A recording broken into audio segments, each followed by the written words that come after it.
Okay बेटा, हम लोग अकाउंट्स में पहुंचे।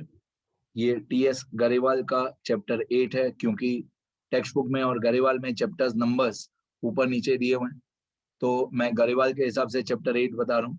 ये चैप्टर का नाम है जर्नल, या इसको जर्नल बोलते हैं, या इसको जर्नल एंट्रीज बोलते हैं। जर्नल या जर्नल एंट्रीज, ठीक है। जर्नल एक बुक होती है, जर्नल एक बुक होती है जिसके अंदर हम जर्नल एंट्रीज लिखते हैं। तो जो भी मैं सब अभी समझाने वाला हूँ, ये सब आप थियरी वाले पेजेस में लिखोगे। वैसे पुराने 1-2 चैप्टर्स में कहीं ना कहीं पे मैंने थोड़ा बहुत आपको जर्नल एंट्री लिखने का स्टाइल आपको बताया था। अब धीरे धीरे सारी बातें लिख के बताते जाता हूँ। तो following points must be considered, following points must be considered in the presentation, in the presentation of journal. मतलब जब भी आप जर्नल बना रहे हो या जर्नल एंट्रीज लिख रहे हो, तो ये सारी बातें आप ध्यान में रखना। सबसे पहली बात, किसी भी क्वेश्चन में हेडिंग या टाइटल, हेडिंग या टाइटल लिखना जरूरी है, पहली बात। दूसरी बात, L F column, L F column, वैसे एल एफ का फुल फॉर्म होता है लेजर फोलियो। इसके पीछे भी बहुत बड़ी एक थियरी है, तो एल एफ कॉलम बनाना जरूरी है। मैं समझाऊंगा एल एफ कॉलम क्या होता है। एल एफ का फुल फॉर्म होता है लेजर फोलियो, तो एल एफ का कॉलम बनाना बहुत जरूरी होता है। हेडिंग लिखना जरूरी होता है, एल एफ का कॉलम बनाना जरूरी होता है। इसके बाद नरेशन, हर एक ट्रांजैक्शन के बाद नरेशन लिखना जरूरी होता है। उसके बाद नरेशन लिखना जरूरी होता है, फिर हर एक ट्रांजैक्शन के बाद पर्टिकुलर्स के कॉलम में, सिर्फ पर्टिकुलर्स के कॉलम में एक हॉरिजॉन्टल लाइन बनाना जरूरी होता है। तो horizontal line after each transaction, या हर एक एंट्री के बाद, हर एक एंट्री के बाद या हर एक ट्रांजैक्शन के बाद पर्टिकुलर्स के कॉलम में एक हॉरिजॉन्टल लाइन बनाना जरूरी होता है, ठीक है। इसके बाद जब भी एक पेज नोटबुक का या सप्लीमेंट्री का एक पेज कंप्लीट हो जाए और एक पेज से आप दूसरे पेज पे जा रहे हो, तो टोटल करना जरूरी है। टोटल सीएफ मतलब carry forward, and total BF, BF मतलब broad forward on each page. हर एक पेज पे आपको total carry forward and total broad forward लिखना है। और लास्ट में जब सारा आंसर कंप्लीट हो जाए, तो एक ग्रैंड टोटल लिखना जरूरी है, एक ग्रैंड टोटल लिखना जरूरी है। ये सब मैं प्रैक्टिकली जब सॉल्व करके बताऊंगा तो और मजा आएगा, लेकिन ये 6 बातें ध्यान रखना। एक, हेडिंग या टाइटल लिखना जरूरी है जब भी आप कोई भी क्वेश्चन स्टार्ट कर रहे हो। एलएफ का कॉलम बनाना जरूरी है।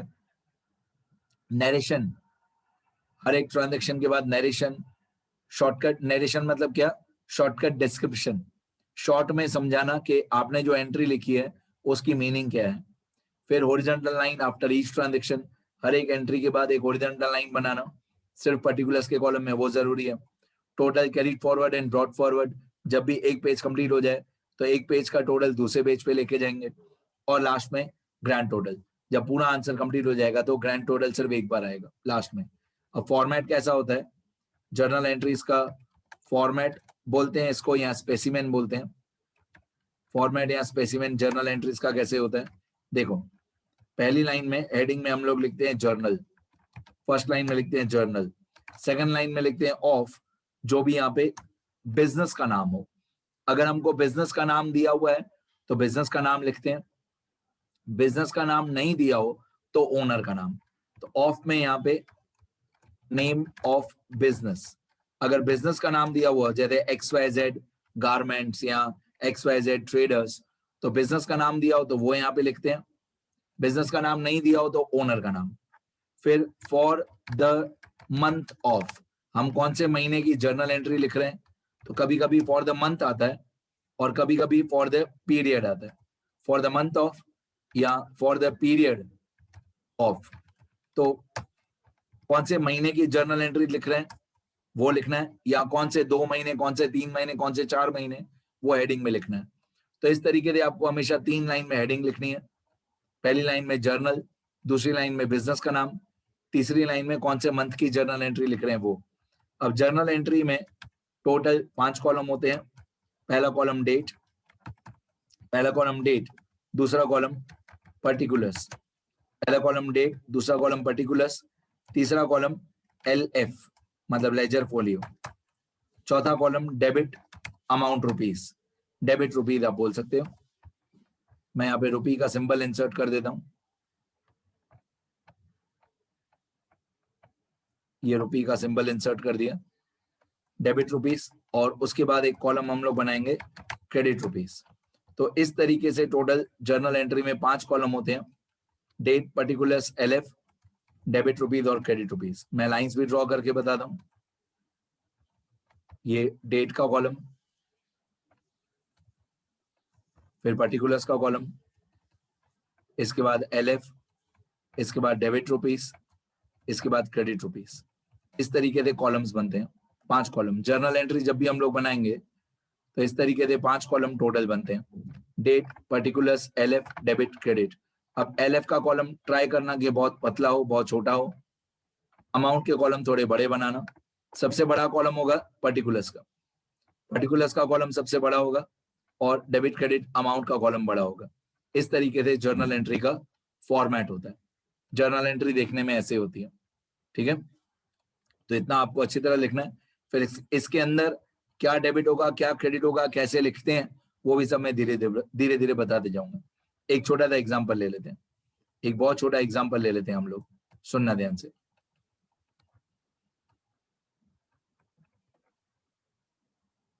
एक जर्नल एंट्री का एग्जाम्पल लिखने बता दूं कैसे लिखते हैं, क्वेश्चन कैसा होता है और आंसर कैसा होता है। अब क्वेश्चन में मान लो ऐसा दिखा हुआ है कि मिस्टर एक्स कमेंस्ड मतलब स्टार्टेड, आपको पता होना चाहिए, कमेंस्ड मतलब started, commenced business with cash rupees 70,000। अगर ऐसा क्वेश्चन है, mister X commence business with cash rupees 70,000 और इसकी जर्नल एंट्री हमको लिखनी है, ये ट्रांजेक्शन है और इस ट्रांजेक्शन की जर्नल एंट्री हमको लिखनी है। मान लो क्वेश्चन में यहाँ पे डेट दी हुई है, यहाँ पे क्वेश्चन में आपको डेट दी हुई होगी, डेट मान लो दी हुई है 1 अप्रैल 2021, ये डेट दी हुई है 1 अप्रैल 2021। मिस्टर एक्स ने एक नया बिजनेस स्टार्ट किया विथ कैश रुपीज 70,000। तो हमारा आंसर कैसे होगा, पहली लाइन में होगा जर्नल, दूसरी लाइन में ऑफ मिस्टर एक्स, पहली लाइन में होगा जर्नल, दूसरी लाइन में ऑफ मिस्टर एक्स, और तीसरी लाइन में फॉर द मंथ ऑफ, क्योंकि ये 1/4 मतलब अप्रैल हुआ, for the month of April 2021। ये हमारा हेडिंग हो गया, journal of mister x for the month of April 2021। अब यहाँ पे हम लोग डेट लिखेंगे 1/4/2021, यहाँ पे डेट के कॉलम में डेट लिख दिया 1/4/2021, ठीक है। अब जब भी कोई भी ओनर कैश लेके आता है बिजनेस में, तो कैश हमारे बिजनेस में आया, तो कैश में हम लिखेंगे debit what comes in, cash comes in, cash हमारे बिजनेस में आया। या मॉडर्न अप्रोच के हिसाब से कैश हमारा एसेट है, और कोई भी एसेट जब बढ़ता है तो वो डेबिट होता है, तो कैश अकाउंट हो जाएगा डेबिट। कितना कैश आया हमारे बिजनेस में, 70,000, तो कैश अकाउंट हो जाएगा डेबिट। और क्रेडिट में इस तरीके से डैश डैश कर देंगे, कैश अकाउंट डेबिट मतलब बिजनेस में कैश आया 70,000, और मिस्टर एक्स जो है ओनर जो है, ओनर का अकाउंट हो जाएगा क्रेडिट, तो हम लिखेंगे to mister X account, owner का अकाउंट, सॉरी मेरी गलती है, टू मिस्टर एक्स नहीं, मेरी गलती है, to capital account, to capital account, owner का जो अकाउंट होता है उसको कैपिटल अकाउंट बोलते हैं।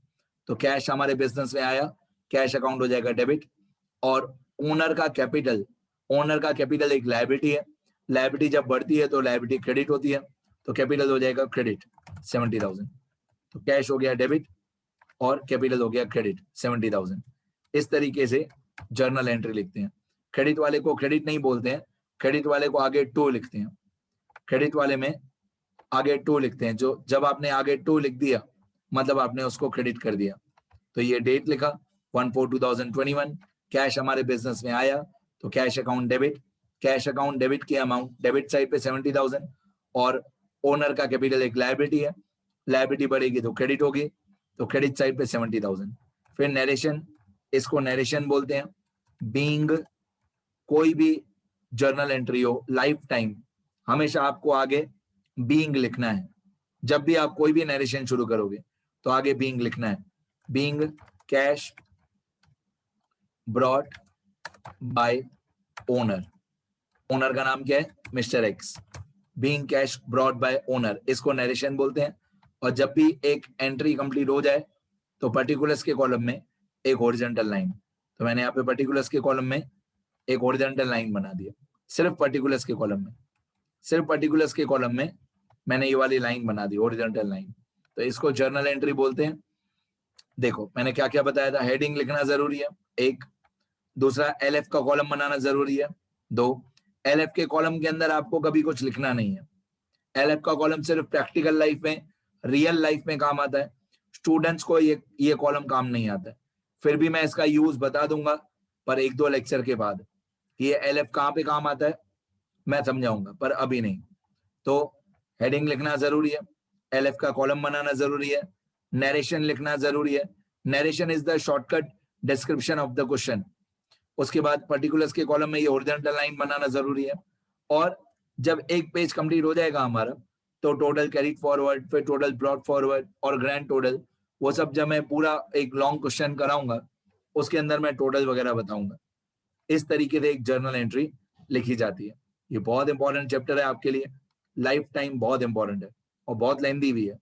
ठीक है, बहुत सारे टॉपिक्स आएंगे इसके अंदर। तो इतना पहले सब लोग लिखना शुरू करो।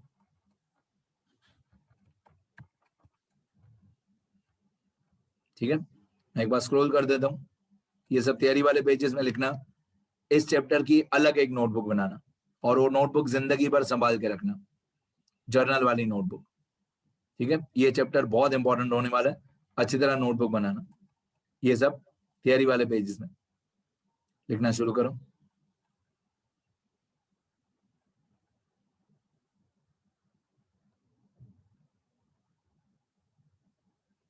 ठीक है, इतना लिखो तो और आगे समझाते जाता हूँ। लिखते जाओ सब लोग।